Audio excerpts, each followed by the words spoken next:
It's time for Trench Talk for your weekly dose of metal and otherwise heavy music. I am your host, Flight of Icarus from MetalTrenches.com. If you enjoy what we're doing here or it's your first time here, please hit that subscribe button and hit that like button. Today, once again, I am very excited as this is an interview that is about 2 years in the making. Charlie Fell is a very difficult person to nail down, and finally got to sit down with him and do nearly 2 hours. Charlie Fell is perhaps most known for his work with Lord Mantis, but has also been a part of Cobalt and the most recent Abigail Williams album. Most recently, Charlie shared with me that Lord Mantis has finally reunited to create a new album. And so Charlie and I managed to cover many topics, but in this short form version, we're going to focus on what to expect from this project. For those of you who are interested in hearing the uncut, more politically incorrect version, I'm going to be posting that on YouTube as well. Enjoy.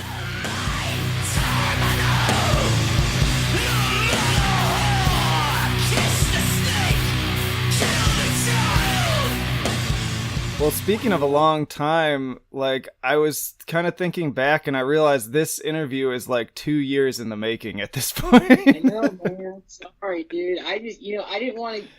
I was really careful not to give out more shitty information. I realized, look, Which is I'm good. not the kind of guy that can plan ahead more than 3 months. All right, if you haven't realized by now, I am completely a agent of chaos at this point, and I don't know what the fuck's gonna happen. I'm leaving Denver in 2 days, going back to Chicago. That just happened. My last fucking month here has been just bananas. But this shit changes all the time. I'm like, all right, well, I can't fucking do an interview and then be like, well, this changed, that changed, and the people I'm involved with are also nuts, and it's like hitting a fucking fastball, dude. You gotta swing there. Well, I guess. Yeah, I mean, it really seems like it has been totally up in the air. I mean, last time I saw you in person was at the Ash Street Saloon, and you were playing a show with Cobalt. So what's your status with Cobalt right now? Well, as of right now, I'm still playing with Cobalt. There's just not much going on with Cobalt, Eric's taking some time with his, he's in sweatpants mode, and, we all go there sometimes. I don't go to sweatpants mode. I got another stupid kind of mode I go to, but it's definitely not sweatpants mode. In fact, I make a point of owning any pair of sweatpants just for the sake of look, you put those things on, you might as well shackle yourself to your couch. Wasn't there a Seinfeld episode about that or something? I don't know. I'm sure Larry David probably made that same observation. Yeah, I did, man. He's that kind of guy. I'm sure at some point I'll do another Cobalt album. My stance with the band, though, is I'm taking a step back just in general because, look, I moved out here to do Cobalt, and he never asked me to. I just did because, well, he told me he wanted to be a touring band, so I'm like, all right, I'll go full bore. I'll go full guns on it. But, I realized I was a little too fast to pull that trigger because this dude, Eric's never played in anyone else's band. He's never really had anyone else besides Phil in his band. Yeah. He doesn't know how to, run a band with somebody else. Yeah, he's kind of a lone wolf. Kind of disastrous and frustrating in dealing with the fact that, I was just not told about things. Tours got turned down that I had no idea we even got offered, that I would have in no way ever turned down. Shows got turned down like that, and that's the sweatpants mode, and I was ready to work. I came out here to work, and, I was kind of like, dude, you're turning stuff down? It's fine. I love you. You're my buddy, but I'm going to, take a step back. When you're ready, I'll be there. You call me up. I'll come in and do my tracks. You call me when there's a tour. But, in terms of I'm not going to be trying to go at it with him and carry any burden. You know what I mean? Yeah. It's definitely not like a band I will sink myself into financially or anything, man. Eric's got a lot to learn with that kind of stuff in the band. You know what I mean? Just in terms of running or being in a band with somebody. You know what I mean? He's got the music part fantastic. But there is a whole other aspect of being in a band that people need to learn. just simple stuff of managing, relationships with your bandmates, keeping everybody informed, Yeah. how to talk to managers, how to talk to your engineers, all this shit. And am I correct in saying that was the first time he had actually taken Cobalt like on tour? I mean, there was a small tour, and that's where Lord Mantis went out with Cobalt, like in 2011 maybe, and that was officially the first Cobalt tour. Okay. And before that, they played three shows, and that's it. One being a show in Colorado in a house where a kid got stabbed in the heart. What? Which is an infamous story out here. It's funny because my roommate Shaggy, my old roommate, plays in Necrofilth. Oh, cool. He was telling me that he was at that show, and there's some funny stories about that. But that's fucking nuts. Yeah, that was like the only like Cobalt's like Denver show story. But like, yeah, it was pretty much the first Cobalt tour. No one knew what to expect. By the time we were doing a second tour, I broke my foot. So I think that kind of like put the band on ice for a bit. Oh, that's right. I forgot about that. You had all those posts about because you fucked it up like during the tour, right? Like while you were off, weren't you in like Germany or something? It was the last show. It was in Poland. And like, we were gonna play a joke on the headlining band. That's like a common thing on tour. So like, me and Josh were like, fuck, we didn't prepare anything. Oh man, well, fuck it, let's just get naked and run on stage and scream right across the street. Rancey's playing. They're so serious, you know what I mean? Rancey's such a serious, like, it'll fuck the shit up. It'll be great. So we did that. Of course, Josh, like I look at Josh and like Josh is tall as hell, right? Maybe it was the lighting or something, or it was cold, but he looked like he had the smallest wiener ever. Like he was small. And I was like, hey, like, look how small your wiener is, dude. You're so tall. How can that be? You're like 6'5". You look like Michael Jordan. How could you have like this itty bitty wiener? It's so weird. And he was like, fuck you, and like got kind of like bummed, and then I was the only one who did it, and I don't remember exactly. I keep on seeing. See, it's funny, man. 'Cause I remember it's like Memento, dude. Like my memories, you get little bits and pieces. like, yeah, it's fresh in pieces. Because like I have memories of Eric looking at me and pulling my hand, and that's why I fell. And then I think Josh did too.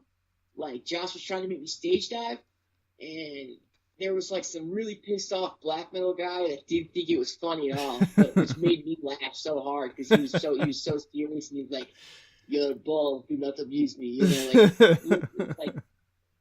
basically like center stage, arms crossed, testicles in his face.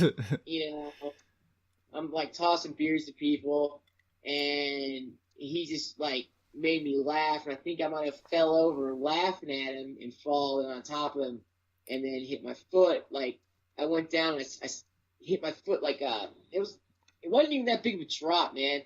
Probably like 10 feet or something, maybe 7 feet. Reasonably sized drop, and I wasn't wearing any shoes, of course, and landed just like on it like that, you know what I mean? Ugh. And it just boom. And it broke in half, which is called a Linz Frank fracture, which I guess is like a cavalry injury. People, if your foot got stuck in a stirrup, right, and the rest of your body went out the horse, and your foot was stuck, that's how it would break. Mm-hmm. So it was a real serious injury, and I had to get 3 different surgeries. I had steel rods in my foot. They were talking about amputating it and pulling. Are you serious? Fuck. Yeah, like they were telling me if we don't give him a gift, right? And I'm like, what do you mean a gift? Like you want like some scented soaps, like Harry and David? What do you want to do, I was too out of it to understand. And he wants money. Okay, cool. We're gonna go to Berlin then. So we drove from Poznan to Berlin. And Eric and Jerome were so hammered, and Jerome was sitting there being like, well, I busted my foot on this tour. You don't see me fucking making a big deal about it, dickhead. And I'm sitting back there like fucking grabbing his dreadlocks. You be like, shut the fuck up, dude. You have no idea how serious this is right now. And I'm fucking naked this whole time too, which made everything Oh my fucking God. way more funny. Probably tearing up, I'm a fucking wimp, dude. And, my adrenaline gets going, and I'll start tearing up, like crying for like just because my adrenaline's like so intense. It's always been a thing. Like even if like I remember getting into like fights when I was younger and like would tear up every time, even if I like won the fight, just because my adrenaline was so like whacked. But yeah, I had to do a GoFundMe to like even live. Yeah, I I remember that. Yeah, I even shared it around too because I was like, "Fuck, I want to hear some new music from this guy," so I don't want him to like I appreciate it, man, because die in a hole. they don't give you a lot of support, man. Like something like that happens, and you're a musician, you don't have like a normal job. There's no disability you're getting. Yeah, I mean? no. You are. Yep. So in any case, Yeah. that led to you having some downtime. So you started working on this project you had talked about forever. I hesitate to even say the name because I know you were having issues with that. So what's going on with that project? Well, here's what happened. So I was all ready to roll, and we were going to record it right after Man's Gym, but it just wasn't going to work out with doing 10 days for Eric and 10 days for me after. I was already, we were all going to be burnt out, so we decided to reschedule it. And when we rescheduled it, something got mixed up with money stuff. I'm glad it happened because it's turning out that basically in that time when it got rescheduled, I'm like, you know what, man? Like, I have all these awesome riffs. It'd be cool just to bury the hatchet with Drew. Because at this point, I just miss him, dude. You know what I mean? Like, I'm not angry about shit anymore. I just want to see my friend. Yeah. And absence like, makes the heart grow fonder. Like thinking about like Bill and stuff, and dude, when you're pissed at a dude and they die, and you never get to fix that situation, it just you realize the bullshit that you have with people, and that ultimately you guys like were tighter than two people could ever be. I mean, like me and Drew were. The reason we could hate each other so much is because, we had so much love in there too. You know what I mean? It was also like a strong relationship between us. And I haven't had that same reward of working with anybody else. Like, we just make the best music together, better music together than we will apart. Yeah. So I mean, like, Death Mask is still probably one of my favorite albums of the past 10 years, I would say. It's up there. I appreciate it, man. I mean, it's everything that happens with that band, I think, it's just got something special with all of us there. And, like, man, like, with Death Mask, even, we had 2 songs a week before we recorded, right? Like, and we're doing the same thing with this. Like, I mean, I have all the ideas, and I have more than enough riffs to do it, but, like, I just let it go, and we just let the record happen, and it writes itself. Like, I do most of the lyrics in the booth, you know what I mean? And it's That's just cool. there. Like, yeah, dude, so, like, we're doing the same thing. We're just, I was like, Drew, let's not even write anything really. Like, get some vague ideas, some riffs, some demo stuff together. Don't press it too hard. Let's do 60% of it in the studio, So we're doing the same kind of setup as we do for Death Mask. And, it was basically the songs I had, the ideas I had for Missing, except we just changed it the name to Lord Mantis because Drew's could be involved, and he was like, why don't we just use the Lord Mantis name? I mean, it's me and you, and we're doing the same tuning. It's going to sound like Lord Mantis, so it is the Missing material. If I could have made a new Lord Mantis album instead of calling it The Missing, I would have done that. Yeah, So, I mean, it sounds like that's what you originally wanted. wanted to do, but then all this shit went down. Yeah, and we're gonna have all the guests and stuff that we're planning for Missing. The record's finally getting done, and it's starting in the 10th. 10th to the 20th. So I hope so. Here, man. Yeah, well, you just gotta hope now. You just gotta hope my car makes it to Chicago. That's the big thing, right? So I got my Volkswagen's in bad shape. Hoping. Well, I know a bunch of people who would be really happy to get another legit Lord Mantis record, so maybe you need to throw up a car GoFundMe before you make the trip to those people. It's like, hey, if you want to hear this, I need a new transmission. I would, dude, but like I feel like when you're like a known Yeah, I know. it's like really shitty when you're like, hey everybody, I want money. Yeah, No, dude, I hear you. send And I work with 6 million those to the people for cause. a living too, so yeah, I understand. Do you Oh really? man. Are you a counselor? Yeah, my main field's actually in counseling. God damn, dude! I just got into the methadone program not all that long ago, and I haven't used heroin for a good long bit now. Hey, good for you, man. I mean I that. mean, Like, I don't tell methadone's people what to the do, fucking and I shit. try to not be that like moral voice of like how could you possibly do that? But no, I mean it makes me happy to hear about people getting clean. So I know there was a lot of shit that you hated about being in Denver. Were there any things about Denver that you really liked in terms of the scene? Any particular bands that were really cool or people that were cool?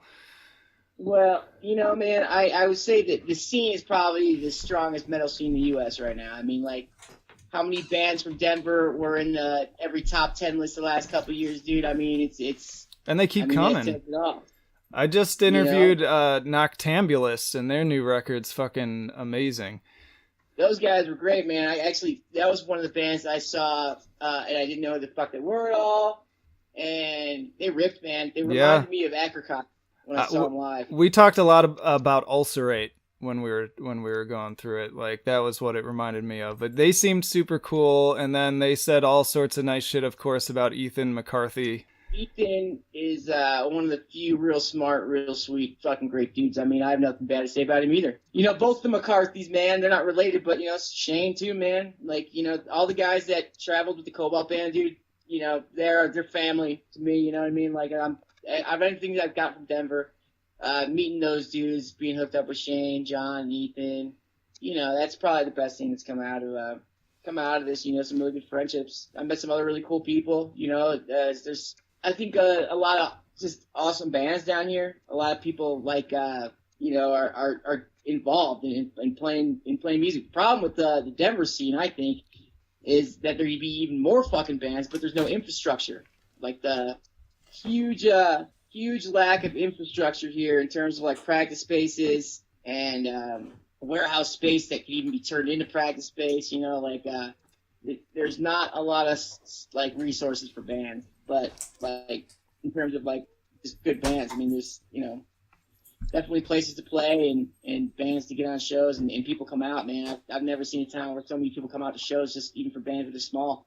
All right, so I really do need to get back on Lord Mantis here for sure. I was curious what happened with I know the guy from Indian was doing vocals for them on the last EP. So what happened with that?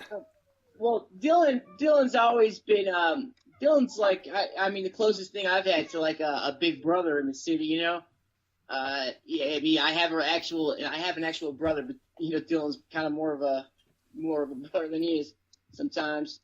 I'm sorry, Dan, I don't mean to throw him out. Shoot, but like Dylan critiqued me real hard, man. Like when I was younger, like I met him when I was 22. I had auditioned to play drums for Indian then. And me and Dylan got along really well, and he really wanted me to play in the band with him, but I did not get along with Ron. I get along with him now, but like they were on some shit back then, they had some weird quirks about him, and that's why I always hear when people talk about Indians, like, oh, those guys are assholes. I mean, they're quirky, they're weird dudes. Those guys also are 100% who they claim to be and who they say they are on the music. Like they're not putting on a show for anybody. They're not doing this for social stat. They do this for the same reason I do it, you know what I mean? It's all for catharsis. And I think that's why a lot of people respect him. But Dylan will also be involved in this record, he's coming in to do vocals on a song or two with me. And Oh, that's cool. He always sits in. I'm excited about that though, because I love both of your voices. They're definitely different, but they've both got this insanely just wretched, disgusting quality to them. So to hear those back to back would be really cool. I had to try to outdo him, man. That was like, I was like, you think you're such fucking hot shit, man? I'll do stuff. I'll beat you at your own game. It was kind of my plan, but over the years, man, there used to be kind of a hatred there between us two, And there was always a jealousy, you know, like Indian would always book shows when Lord Mantis was planning something, so like Billy would have to choose. Like just asshole shit like that all the fucking time, man. They were always fucking with us and trying to like, you know, almost like keep us down. You know, not they weren't really trying to keep us down, but like, you know, there was some jealousy for sure. But we're now like real close, dude. So I wouldn't want to write it without him, man. Like he deserves to be there, and a lot of this record in a way is kind of all of us dealing with Bill's death, you know? Yeah. So I haven't really dealt with it because I haven't been in Chicago and around these people to deal with it with them, you know? Like, until you mourn with the people that you were around in that experience. And I don't know, it's kind of like we need to do this for our own sakes to get over this chapter and not be dragged by it, you know? And there's a lot to be said about replacing him with another drummer, and Bill was such a unique drummer, and having somebody fill that shoes and being like, I don't know if it's going to work with somebody else, but having to give it a go, you know? So it's going to be different, man. But, yeah, like, Dylan's been involved to answer that question, man, you know? Well, that's cool, though. I mean, it sounds like, you know, you guys had a lot of bullshit going on in a lot of different directions, and in a strange way, I'm sure this record's going to be, you know, as disgusting as ever, but it's going to be like this coming together, kind of like put aside your bullshit sort of thing too, which is sort of beautiful in a way, brings a tear to the eye. the vibe is so fucking present already, right? Like, and just what we've been writing, and I tell you, like, since the communication block between me and Drew's gone now, we've never really, everyone always says this, but like, it's true, we've never worked better together. Like, we're just writing a song a fucking minute, you know, and you know, it's no effort, and when it's no effort, that's when I realize it's flowing out of your head just like a laser. That's when I think you get the best stuff. Totally. And if there's any vibe to it that's clear to me, is it's less self-deprecating and self-pity and more anger, I think, and it's a lot more pissed, man. There's a lot more riffs, you know, and it's unapologetically catchy in some points, but like riffy and pissed off. But like, so is Death Mask, though, I think. Like, there's a lot of parts of Death Mask that I would call catchy. Like, they get stuck in your head. That's what catchy is. Like, sure, it's, yeah. That's by design, but like, it's even more of that. Like, you know, riffs like the whip in the body. I think it almost we're a better band now, so it has that kind with Death Mask where it's not like a freshman effort like Perverter was. But almost has more like riffs like Perverter in terms of just like it's its own thing, but like it's just more angry, man. It's definitely more pissed, you know, being off heroin and shit, not feeling like, you know, it's a sad sack, dude. I mean, that has a huge thing with the record, you know. Mm-hmm. I liked what I heard from the demo, and I remember you sent me some stuff again like 2 years ago that I liked what I was hearing too. I also got a kick out. I remember you were writing a riff and you posted something about like, is this a Lord Mantis riff, or is this like a Korn riff that I just ripped off? We have the basketball test, man. So actually, there's a thing, right, where if you could bounce a basketball like this dance, do that, it's gotta go. Oh, man. Yeah. I don't want to see anybody doing that. That's funny. Is that anybody in the band starts wearing fucking basketball shorts? So, no track pants allowed. not unless I'm wearing them. All right, so what else? What else can we expect in terms of lyrical themes? Or well, you said you write most of that in the booth, but I don't know if you've had any sort of conceptual topics come into your head at all. Yeah, I mean, there's definitely lyrics already in my head, you know, that's coming together, you know. And a lot of the lyric concepts, man, just come off of weird things, man. Like, you know, I was reading an article about the Kensington neighborhood in Philadelphia, right, which is like one of the most fucked up like heroin neighborhoods in the world. Like last year, they had 143 like deaths in one day, right? And this dude put out this shit called Santa Muerte, right? 'Cause they got like fucking brand names in Philly for their dope, but like fucking people were dying on this shit, right? Yeah. 140 people died, and people were saying that people were acting fucking crazy, like they were coming out of like their Narcan, like, you know, you seen someone get Narcan before, man? You know, they come right out of it, and people were coming out of it agitated, and people were scratching at the air in pain, right? And just the name of that fucking stamp, Santa Muerte, and kill 140 people. nightmarish, like, you know what I mean? If that doesn't represent like the fucking follies of our fucking humans, you know what I mean? Like, Yep. I don't know what does. In a way, capturing that is like capturing that Santa Muerte scratching at the air in pain. I mean, that's like where, you know, that just idea of someone scratching at the air, like coming out of being dead and like whatever they saw for them that was so fucked that they're trying to grab at literal air. You know, that to me is like a good topic or a Yeah. good vision to write, you know. But we always do a movie, you know what I mean? We always have a movie playing for each record. So we're watching Bad Lieutenant a lot, Oh. you know, Harvey Keitel. That's a good one. So, yeah, man, it's just like, I think there's always been a sci-fi element to a lot of Lord Mantis records, man. In a way, like it's kind of had like a David Cronenberg vibe. Oh, yeah. This one's just, there's been so much rough living from all of us, so much fucking bitterness, so much fucking just like, we didn't deserve the fucking hand that we got dealt, you know, like all of us just being pissed about where we ended up and how this band ended up, all of us being split up, fucking losing somebody, you know, losing everything and just pissed, you know. And I think Harvey Keitel's character in that really, I think, defines my vibe to this record and energy that I want to bring to it and what I want people to see out of it. The scene, him smoking crack, fucking naked in the apartment, you know, and like, just like, but him being the biggest fuck up ever, but him being the fucking only guy that can crack the case with, like, you know, when those kids raped that nun, you know? Yeah. That's interesting. Yeah, I've yet to hear somebody say, yeah, this album's inspired by Bad Lieutenant. It's something different. I mean, look at that poster, dude. You know, if that fucking poster doesn't inspire like some just fucking dog eat dog kind of fucking like worldview and something that really represents the times that we're living in. Anything else you want to share in terms of Stuff, right? Yeah. Well, I want to share that the lineup, so everybody knows, since there's no confusion, the lineup for this record, the main core lineup is going to be Andrew Markuszewski, Ken Bergeron, myself, and we have drummer Dan Klein, who was an awesome drummer in Chicago. I've known him for a long time. Played in the band Finn. Really great, like, two-piece black metal from Chicago. He runs Iron Hand Studios. He's a great engineer.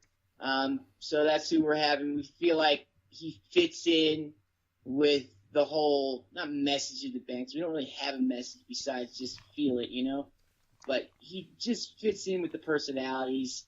He's a level-headed dude. He's not doing this to make it a career. He's not doing this to be like, you know, a rock star. Just all we care about is making good records, and that's all he cares about. So, you know, I think that's why we picked him. Is just like, there was a lot of different talk of a lot of different guys and different people that we could have had and a lot of these hotshot drummers. But, you know, with those guys, I always feel like, you know, you never know how much work they're going to put into it. You know, like, I know that Dan's going to put everything he has into it, and we'll put the work in before we go in. And, you know, I'm confident in it. And it was a very hard decision to even do this, to do it under the Lord Mantis name with a different drummer. So we're all fully confident, man. And, you know, trust that we're the only thing I give a fuck about my life to a detriment is making good records. You know? That's all I care, man. It's the only thing I want. When I'm 50 years old, I know I'm not going to be rich. I know I'm not going to be fucking anything like whatever. I'm just another fucking turd in a turd salad. All I want is a good discography. That's it.